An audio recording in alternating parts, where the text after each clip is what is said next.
আসসালামু আলাইকুম রহমতুল্লাহি ওয়া বারাকাতুহু। প্রায় ৩৯ বছর আগের কথা।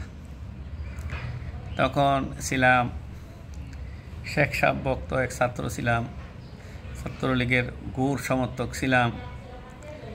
ছাত্রলীগ থেকে সবেমাত্র ছাত্র শিবিরের নতুন কর্মী হয়েছি। আমার চেয়ে আরও ১ বছরের জুনিয়র ছিলেন আমার দায়িত্বশীল। শিবিরের রিপোর্ট রাখা শুরু করছি ছাত্র শিবিরের। তো আমার দায়িত্বশীল ছিলেন আজিজ ভাই, এখন রোকন। আমি এখনও ওনার অবদানের কথা স্মরণ করি, দোয়া করি, শ্রদ্ধা করি।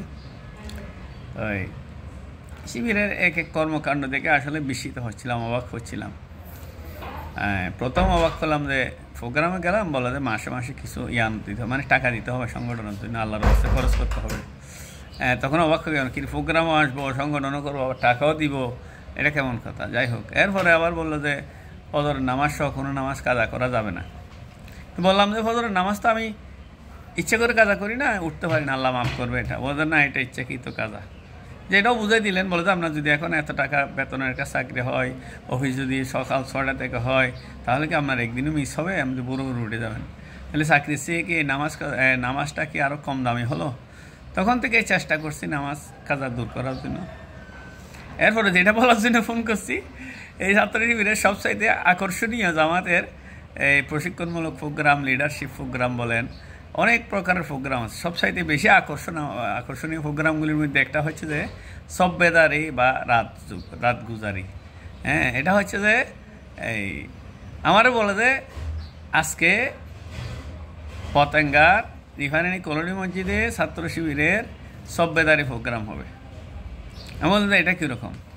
বলে যে রাত 10টা থেকে শুরু হবে, 1 ঘন্টা কোরআনের উপর দরস হবে, একজন ভালো আলেম বা ভালো নেতা বক্তব্য রাখবেন। এরপর আর 1 ঘন্টায় এই বক্তব্য হবে, মাসলা মাসাইল হবে ইসলাম বিষয়ের উপরে। তারপরে ঘুম যাবেন 12টার দিকে, আবার 3টার দিকে ডেকে দিবে, উঠে তাহাজ্জুদ পড়বেন।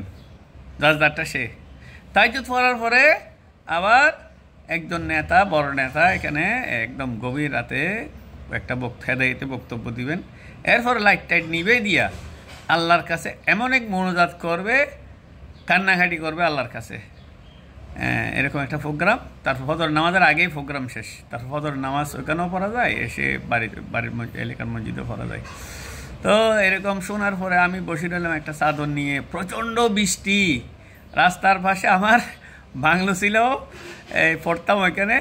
আমি বসে রয়েছি, বলছি আজকে আর কি প্রোগ্রাম হবে, এত বৃষ্টি, মুষলধারে বৃষ্টি। দেখি 9টার দিকে, প্রায় 9:30 মনে হয়, আজিজ ভাই চলে আসলেন। রিফাইনারির গেটে একটা লজিং থাকতেন, মাদ্রাসার ছাত্র, আমি তো কলেজে পড়তাম। তো আসি বলে যে চলেন, একটা রেইনকোট পড়ছে, একটা সাইকেল। আমি বলছি কোথায়, আজকে কি প্রোগ্রাম হবে? এখন তো বন্ধ, সব কিছু বন্ধ হয়ে যাচ্ছে, বৃষ্টি পড়ছে প্রচণ্ড। বলে যে না চলেন, প্রোগ্রাম হবে। আমি তো অবাক হয়ে গেছি। আমার সাইকেলের সামনে বসায় নিলেন, উনি নিয়ে আরেকজনকে ডাকলেন এই পাশ থেকে, উনি যান নাই। আমার বলে চলেন। এখন কাঠগড় মোড়ে গিয়ে দেখি বাসটা সব বন্ধ হয়ে গেছে, প্রায় 10:45 তখন সব বন্ধ, বৃষ্টির কারণে মুষলধারে বৃষ্টি হয়েছে। আমি বললাম যে কোথায় নিয়ে যাচ্ছে, আমি আর লজ্জায় কিছু বলতেছি না। বলে প্রোগ্রাম হবে।